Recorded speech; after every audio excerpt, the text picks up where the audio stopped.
அண்ணா serial December 31 இன்றைக்கான எபிசோடில் என்ன நடக்குதுன்னா, பரணி கோவமாக வந்து என்னமோ பண்ணுப்போம் உங்ககிட்ட பேசவே மாட்டேன்னு சொல்லிட்டு வீட்டை விட்டு அவங்க கிளினிக்கு கிளம்பி போயிருந்தாங்க. ஆனால் பாருண்ணே, பரணி கோவமாக போகிறா, அவள் சாப்பிடல அப்படின்னு சொல்லுவாங்க அவங்க தங்கச்சிக்கலாம். சாப்பிட்டு போன்னு சொல்ல கேட்கவே மாட்டாங்க பரணி. இனிமே அவள் சாப்பிடவே மாட்டா போ அப்படின்னு அவங்க தங்கச்சிக்கெலாம் சொல்லிட்டு இருக்காங்க சண்முகத்துக்கிட்ட. உடனே பரணியோட அம்மா போயிட்டு, இங்கே பாருடா சண்முகம், அவள் சொன்னாங்கிறதுக்காண்டியில் நான் உன்கிட்ட வந்து கேட்குறேன். உன்னை பெத்த அம்மாவுக்கு மேலே தூக்கி போட்டு வளர்த்துருக்கேன். அம்மா மாதிரி நான் எனக்காண்டி நீ இந்த எலெக்ஷனில் நிற்க வேணாம், வாபஸ் வாங்கலாங்கிற மாதிரி சொல்லிட்டு இருக்காங்க. பாக்கி எவ்வளோ கெஞ்சுறாங்க.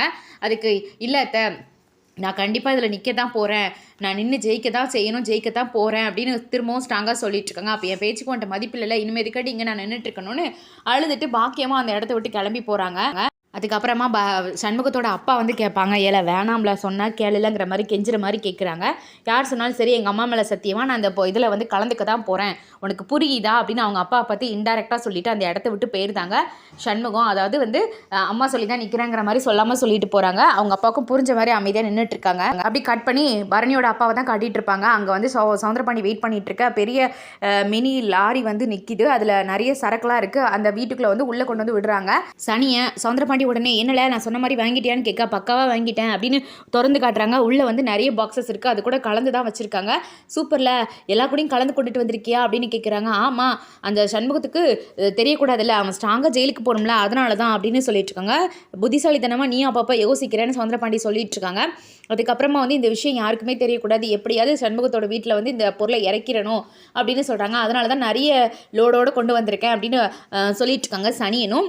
சரி சரி, நீ காரியத்தை முடிச்சுட்டு எனக்கு வந்து கால் பண்ணு, யார் கண்ணிலையும் பற்றாத, நீ இப்போ பரணி வண்டியை எடுத்துகிட்டு போ அப்படின்லாம் சொல்கிறாங்க. நடந்து தான் போகணுன்னு சனியை சொல்லிட்டு இருக்கும்போது பரணி வண்டியை கொடுத்து அனுப்புகிறாங்க.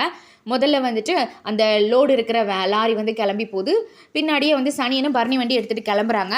அங்கேருந்து கிளம்புனா பாக்கியம் வந்து ஆட்டோவில் வந்து இறங்குறாங்க. இது ரெண்டையுமே பார்க்குறாங்க வீட்டை விட்டு வெளியே போகிறத. இதுக்கடையில் பரணியோட ஹாஸ்பிட்டலில் தான் காட்டிகிட்டு இருப்பாங்க. பரணி வந்து பேஷண்ட்டை பார்த்துட்டு இருப்பாங்களா, அப்போ சண்முகம் ஒரு பேஷண்ட் உள்ளே போக பார்ப்பாங்க. வயிற்றால போதா ஏதோ சொல்லிட்டு இருப்பாங்க. அவங்கள ஸ்டாப் பண்ணி வச்சுட்டு, நான் உள்ளே போகணும், எனக்கு பொண்டாட்டி, நான் வந்ததுக்கப்புறம் தான் நீனு தடுத்து நிறுத்திட்டு உள்ளே போவாங்க. அவர் வயிறு வழியால் துடிச்சிட்டு இருப்பாங்க. உள்ளே போயிட்டு பரணி கிட்ட சாப்பிட கொண்டு வந்திருக்கேன், சாப்பிடாமலாம் வேலை பார்க்கக்கூடாதுன்னு சொல்லிட்டு இருக்காங்க. அதெல்லாம் எனக்கு ஒன்றும் தேவையில்லைன்னு ஃபஸ்ட்டு பரணி சொல்லுவாங்க. சாப்பிடாம எப்படி ஒர்க் பண்ண முடியும், நான் உன்னை விட மாட்டேன் அப்படின்னு சண்முகம் சொல்லிட்டு இருக்கேன். நான் ஏன் சாப்பிடாம இருக்க போகிறேன், நான் ஹோட்டலில் வாங்கி சாப்பிடணும்னு சொல்லிட்டு இருக்காங்க.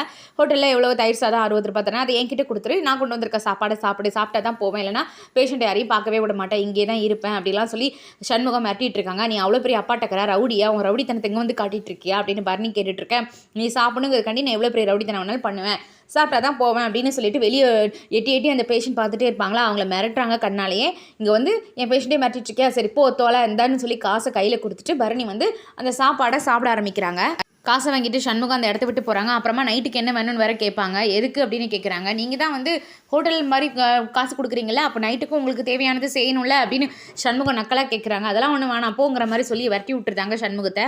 அடுத்த சீனில் சவுந்தரபாண்டியை தான் கேட்பாங்க. உள்ளே வந்த பாக்கியம், என்னங்க இது லாரிலாம் வந்துட்டு போதுங்கிற விஷயத்தை வந்து துருவி கேள்வி கேட்க ஆரம்பிப்பாங்க. அவன் ஏதோ இடம்லன்னு சொல்லிட்டு விட்டான், இப்போ எடுத்துகிட்டு போகிறான், இப்போ உனக்கு என்ன அப்படிங்கிற மாதிரி கேட்டு சமாளிப்பாங்க.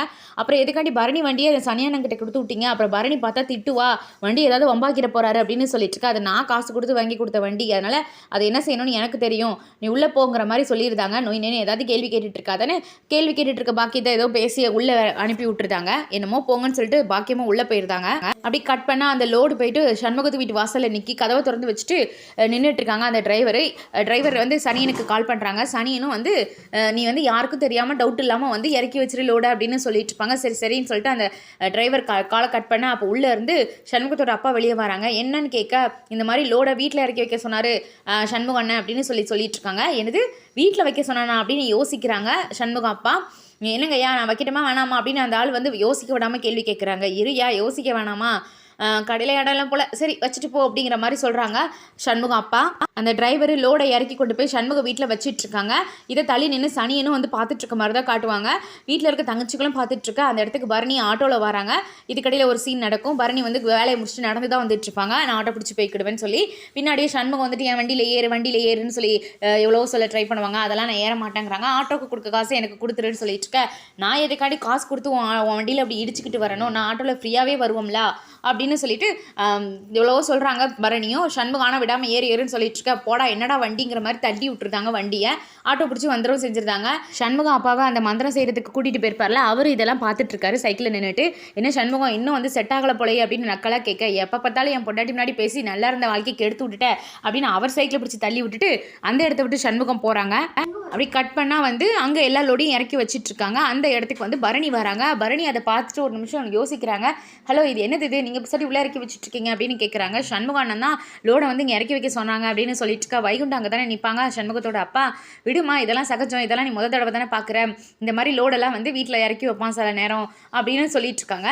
நீங்கள் பிரித்து காட்டாமல் அப்படியே இறக்கி வச்சுட்டு போகிறீங்க, உள்ளே என்ன இருக்குது அப்படின்னு பரணி கோவமாக கேட்பாங்க. நான் வந்து பல்காக ஆர்டர் கொடுத்துருக்காங்க, டெலிவரி பண்ண வந்திருக்கேன், உள்ளே என்ன இருக்குல்ல என்னாலலாம் காட்டிகிட்டு இருக்க முடியாது அப்படின்னு அந்த டிரைவர் சொல்லிட்டு இறக்கி வச்சுட்டு அந்த இடத்த விட்டு கிளம்பிடுதாங்க. என்ன இருக்க போது, மளிகை ஜாமாதாமா இருக்கும், இது சகஜமா விடுமான்னு அப்படின்னு வைகுண்டம் வந்து சொல்லிட்டு இருக்க. பரணியும் வந்து உள்ளே போயிருந்தாங்க. லோடை இறக்கி வச்சதுக்கப்புறம் இதெல்லாம் பார்த்துட்டு இருக்க சனியை வந்து சவுந்தரபாண்டிக்கு கால் பண்ணுறாங்க. என்னாச்சு சனியான்னு கேட்குறாங்க. வெற்றிகரமாக உள்ளே இறக்கியாச்சின்னு சொல்லிட்டு இருக்காங்க. யாருக்கும் சந்தேகம் வரலை அப்படின்னு சனியை சொல்லிட்டு இருக்க. சரி சரி சந்தோஷப்படுறாங்க சவுந்தரபாண்டி. நானே தம்பிக்கு ஃபோன் பண்ணி சொல்லிடுவான்னு சனியை கேட்க, இல்லை நானே பேசிக்கிட்டேன், நீ முதல்ல அங்கேருந்து கிளம்பிடுன்னு சவுந்தரபாண்டி சொல்லிட்டு ஃபோனை வைக்கிறாங்க.